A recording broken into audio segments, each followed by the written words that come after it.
Manx Radio's Update with Dave Moore.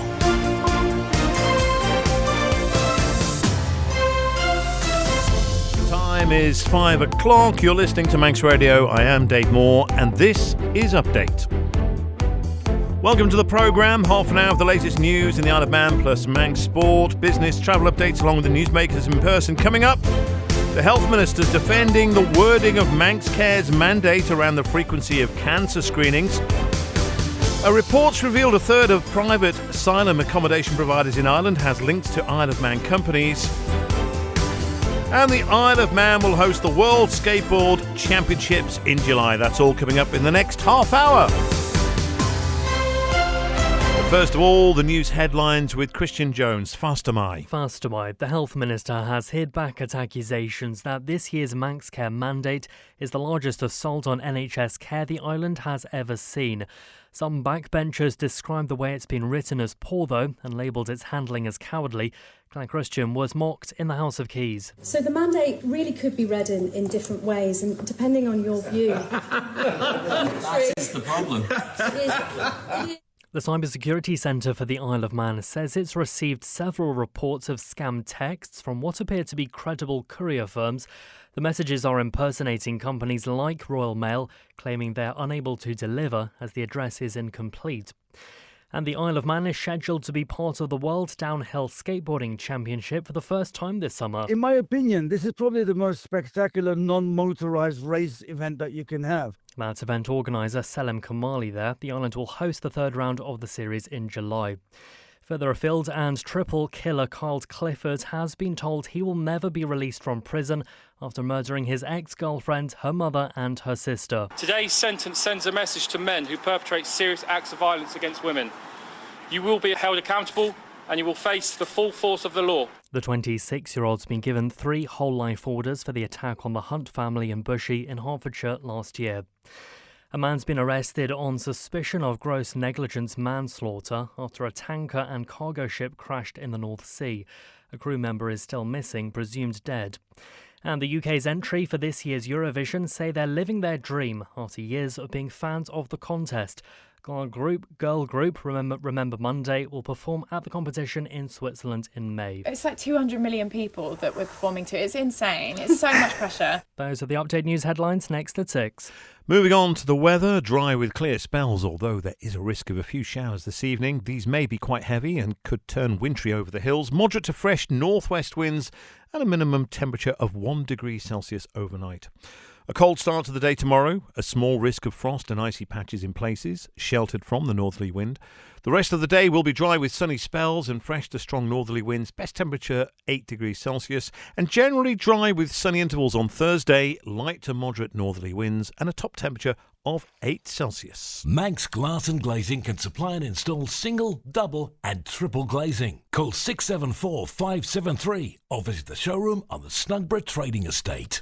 Firestone Rubber Roof Shop for one-piece flat roofing systems. No joins, no leaks. We also line commercial box gutters in one piece up to 60 metres with a 20-year written warranty against leakage. Call Rubber Roof Shop on 49667. A great night's sleep got even better with Zed's Bedding Store. From quality Beldorm bed linen and mattress protectors, fleece and woven throws to luxury duvets from the fine bedding company. Zed's Bedding Ramsey, next to Isle of Man Bank. For a wide range of wood-burning stoves and a complete installation service, visit The Snug in Ramsey. And we don't stop there. Kiln-dried firewood and full aftercare service, including chimney sweeps and maintenance. Call The Snug in Ramsey. Many people are struggling. You can help by volunteering or making a donation to Isle of Man Food Bank, whether it be food or essential items or financial support. Please call 646 999, brought to you by Descon Office Interiors. You're listening to the Isle of Man's quintessential daily news and current affairs roundup. Update on Manx Radio. The Health Minister's defending the wording of Manx Care's mandate around the frequency of cancer screenings. It suggests there are plans to decrease the frequency of tests for breast or cervical cancer, something Public Health says it hasn't recommended at this time. But Claire Christian says the wording raised no red flags to her or anyone else in her department. So the mandate really could be read in different ways, and depending on your view. That is the problem. It is to the effect that, either one, no changes to the frequency of screening without the support of both DHSC and the public health, although a less charitable interpretation more honest is to the effect that Manx Care is at liberty to simply implement any changes which are recommended by the UK National Screening Committee. What I would say is that I have made it clear that the intent from the department was the position, definitely from the first instance, and that was our intention. Thank you, Mr. Speaker. On to Mr. Collister. Mr. Speaker, I have to say I'm deeply, deeply concerned by a minister standing in this House and basically saying that a mandated document can be read in different ways. That is deeply, deeply concerning. Where the most of the attention has come from on this is the fact that mandate clearly says implement any recommendation made by the UK National Screening Committee. Anyone who Googles this topic clearly shows that the UK is currently screening every 3 years, unlike the Isle of Man that is screening every 2 years. And that is what we would consider is a gold standard. Can I ask the Minister just a direct question? Why didn't this particular paragraph raise any red flags within her department, her personally, her political team and the department, given the amount of public support that we as an island have for cancer charities on the island? This should have been red flagged. It should have been on the Minister's agenda. She let it slip and she should admit that. I actually said that it could be. I didn't say it has. I can't control how people interpret things. I said it could be. And that shows the report. Order. Let's hear the Minister's answer. I think what's important, and I do agree with the Honourable Member in the sense that he's asking me, was this a red flag? The intention, and I repeat, the intention wasn't that there were recommendations and we were reviewing that. So it wasn't a red flag. It was that the public health and were going to go away, do a review, and they were going to bring these recommendations. It wasn't a decision that had been made at that point. The crux of the Manx Care mandate is to develop better out-of-hospital provision in dental, GP and pharmacy services and accelerate a home-first approach to more services or move more services into the community. But what does that mean? Wendy Reid, the chair of Manx Care, told Siobhan Fletcher. We are looking to shift care out of hospital to community services where we can. We know outcomes are better for people. People are living longer with multiple conditions. The best possible care closest to home is going to be the best for outcomes. And the way we're going to do that is there's further investment in general practice. There's investment in general practice services, for example, physiotherapy, able to go and see your receptionist at the GP service and go to a physiotherapist rather than go round the loop of referral into hospital. And also being discharged from hospital sooner, being more active in the community with support from our district nurse teams, our intermediate care teams. So there's a number of layers to that, and it's not an either or, it's both and it's a really positive step to improve the health overall. So then for the public, are they going to sort of suddenly be able to get GP appointments and dental appointments? There will be an increased availability around GP and dental appointments. The word suddenly is always interesting. This is a transition that we're making, and with any transition there are elements where things will go more slowly and things will then suddenly happen. But yes, the expectation is over the course of this year we'll be increasing the access into primary care. Why are we sort of moving to this sort of unproven model for the Isle of Man? It's like a different model than anything we've ever had here. Why is the answer then to the problems that we're facing in the health service to come up with this completely new model versus what we currently have? Well, this isn't a new model. This is the best model, and it's the modern approach to excellent healthcare. And it's where everyone is looking in Western healthcare to improve primary care and health promotion, disease prevention services. That's public health and population health. And that is the only way in which we will end up with sustainable health and social care systems for the future. You're listening to the Isle of Man's quintessential daily news and current affairs roundup. Update on Manx Radio. A third of private asylum accommodation providers in Ireland are tied to offshore financial centres. The findings made by Extra.ie show 12 of the 37 top-earning companies were paid almost a combined €250 million last year. These profits were sent overseas, mainly to the Isle of Man. News reporter for the Irish Mail on Sunday, Colm McGuirk, has been looking into this. Just to give a bit of background, the system of providing accommodation here for refugees or for international protection applicants, for asylum seekers, is privatised. So anyone who has accommodation can put it forward for consideration by the Department of Integration. And that could be a hotel or a guest house or something, or it could be something less kind of immediately obvious, like we've had converted stables or people building accommodation especially, or converting other buildings into accommodation.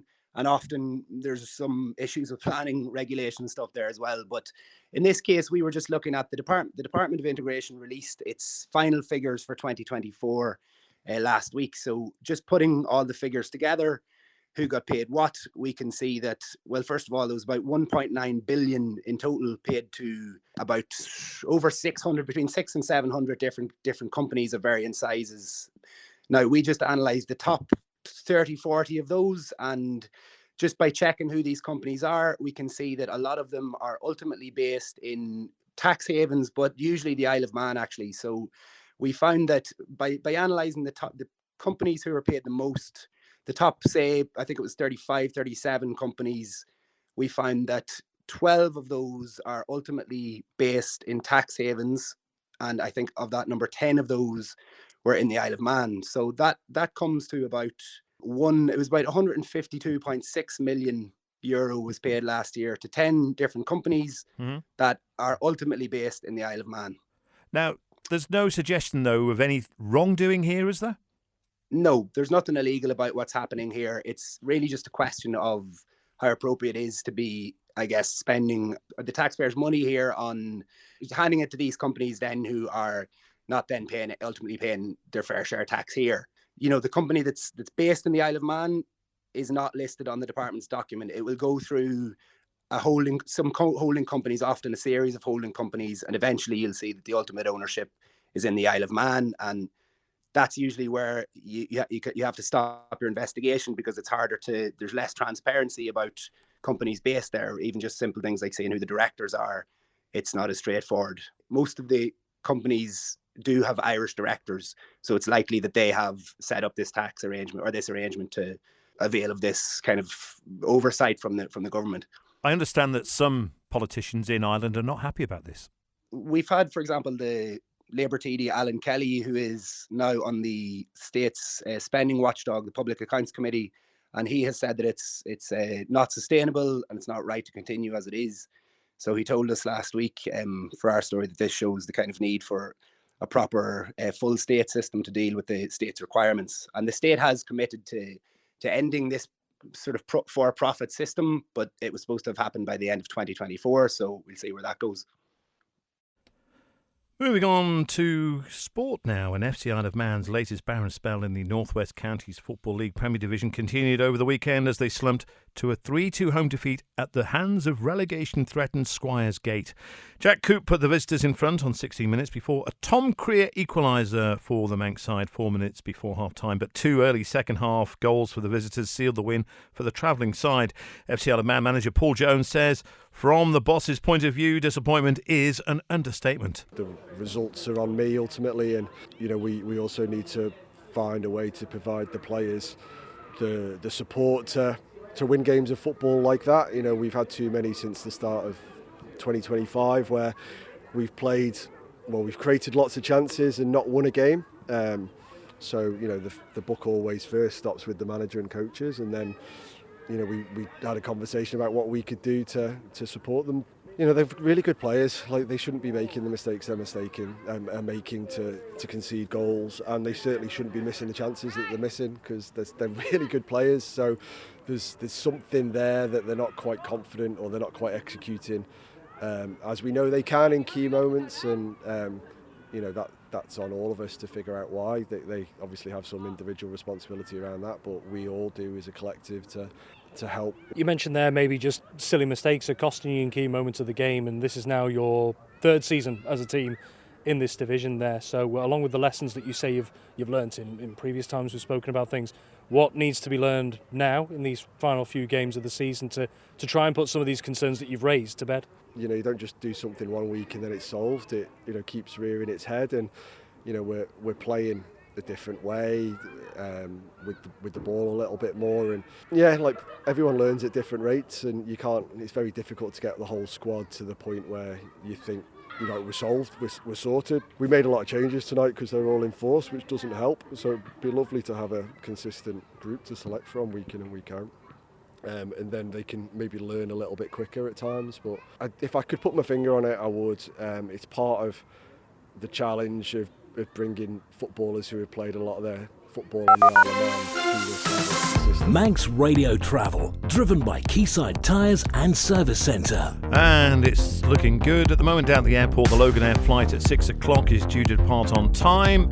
And we have 2 arrivals, both showing on time. The return Logan Air flight from Liverpool is due in to run all the way at 5 to 8, with their service from London City also due in on time at 20 past 8. Out at sea, the Manxman is due in 10 minutes' time.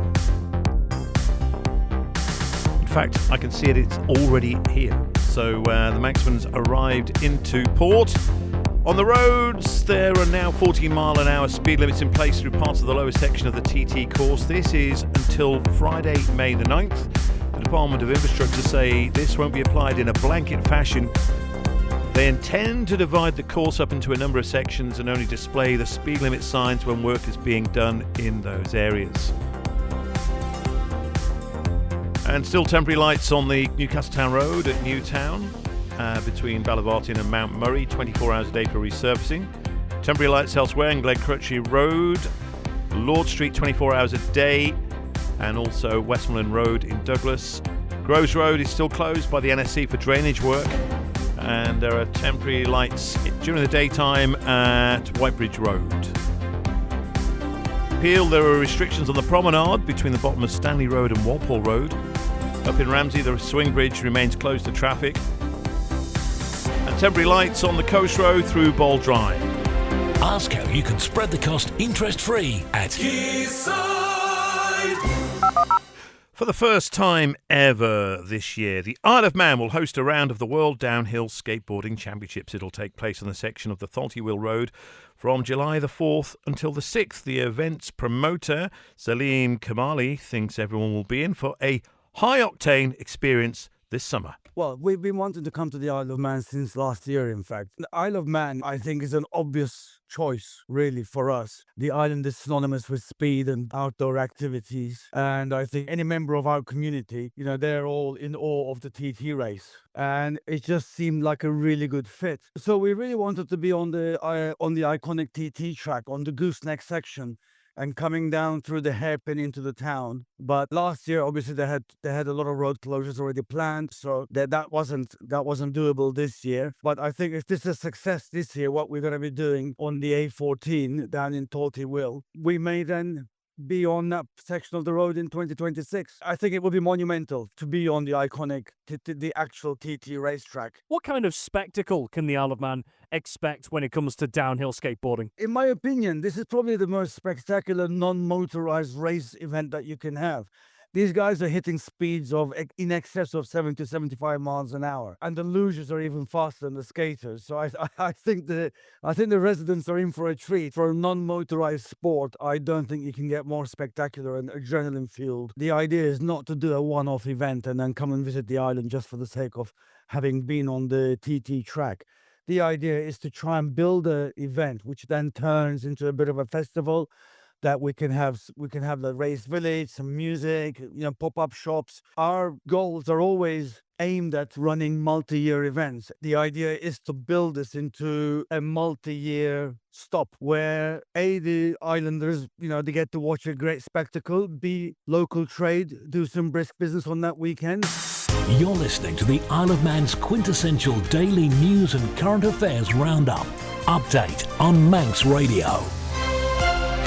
A Manx writer, performer and activist says he hopes his latest offering will help tell an important survivor's story. Simon Madgell's latest poetry collection, Patient L1, highlights the plight of Jonathan Blake, one of the first people in the United Kingdom to be diagnosed with HIV in 1982. I felt that telling it in his voice as though it was a memoir was the most effective way of doing it, because if you like, it takes me out of it as much as possible in the way that a biography doesn't. I mean, obviously, I'm in there somewhere because of what I'm choosing to say, what stories I'm choosing to tell and what have you, but this is based on over 60 hours of interviews with Jonathan. I saw him in a play called The HIV Monologues at the Ace Hotel in Shoreditch back in 2017. And that was sort of based on, or part of the story was based on his story. And I just felt, that what I knew about his story was a story that needed to be told. And I did a lot of research about him, obviously remembered him from the film Pride, which is, of course, only a representation of him. It's not him. So I did a lot of research and eventually built up the courage to try and contact him, and I knew the person who wrote the HIV monologue, so he put me in touch with Jonathan, and I went and met him in his garden and asked him if I could do it, and he loved the idea of it being done in poetry form. So now we have this pamphlet that is sort of, I guess, is quite unusual in that each poem is headed up with sort of where it is and when it is as a title, and then you've got the poem title and the poems. What was it that sort of spoke to you about his story? Was it the fact that he was there right at the very beginning, or what was it that was the trigger for you? To be honest, it was I knew I could write poetry, so that was what I was going to suggest we wrote it in.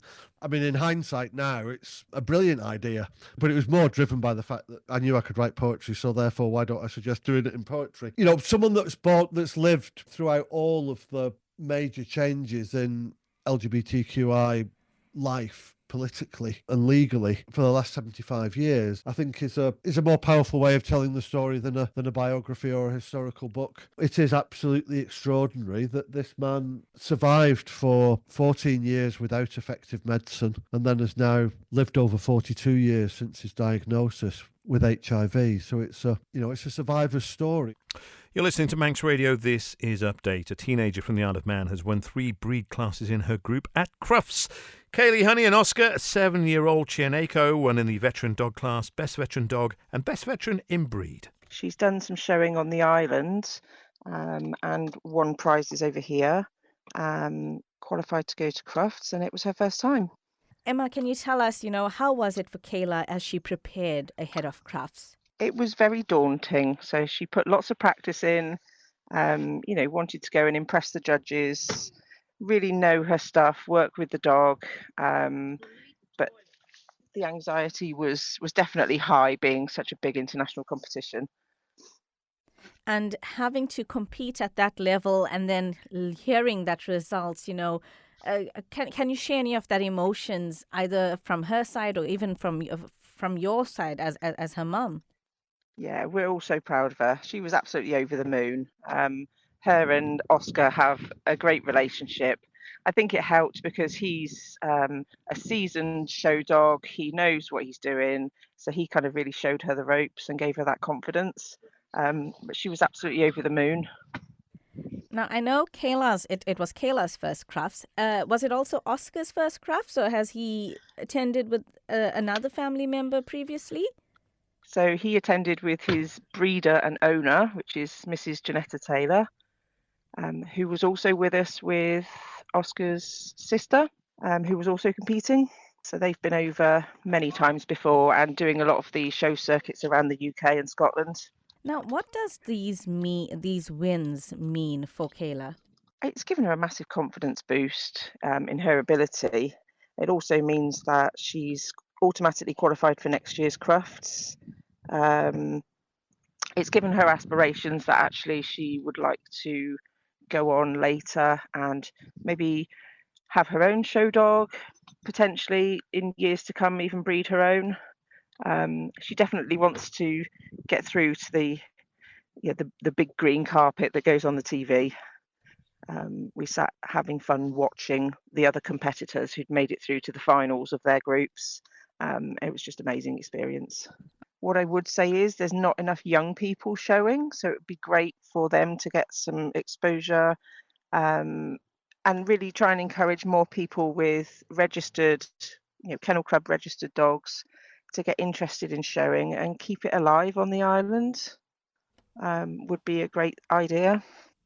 Kayla Honey's mother, Emma, speaking there to Chanel Saku. Time now for sport. Here's Rob Pritchard. Faster my Dave. Well, starting off tonight with hockey, and two of the Isle of Man's senior national hockey sides have progressed into the semi-finals of their respective England Hockey Championships competitions.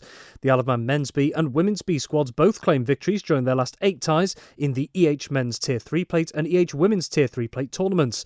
A ruthless attacking display saw the men's side hammer Scarborough men's first 6-1, whilst the women's squad did enough to secure a narrow 3-2 win at Newcastle ladies seconds. The men's B side's good result came after having to fight from a goal down against Scarborough in a contested and evenly matched in first half. It was a brace each for Ben Dougal and Josh Dougal for the Isle of Man side, with the other strikes coming from George Powell and Tom Titsos. Elsewhere for the Isle of Man women's B, Katie Eric scored either side of half-time before Newcastle pulled one back. Rachel Middleton then added a third for the Islanders, who managed to hold out despite Newcastle getting a second late on. Both of the Isle of Man teams will be in semi-final action in the EH Championships on either Saturday the 6th of April or Saturday the 13th of April. And two bits of news today from cycling. First off, Manxman Tyler Hannay has taken a podium finish on his first competitive outing of the season. He finished third in the Jock Wadley Memorial Road Race on Sunday, only beaten by VC Launderers pairing Jacob Vaughan and Dylan Belton-Owen, who claimed first and second respectively. It's a new chapter for Tyler Hannay this year. He'll be racing for Philippines-based team 7-Eleven Click Road Bike Philippines in 2025. His next race for the team will be in just under 2 weeks' time, with what will be his first UCI event of the campaign, the Tour of Thailand, from the 24th to the 29th of March. And elsewhere in cycling, 2 Ireland riders are in action on the third stage of the Paris-Nice this afternoon. Today has been a team time trial stage at Circuit Nevers Magny-Cours, with Ireland resident Ben Swift racing for Ineos Grenadiers and Max Walker representing EF Education Easy Post. Swift and Ineos finished 5th, and a second further back, Walker and Education Easy Post finished 6th.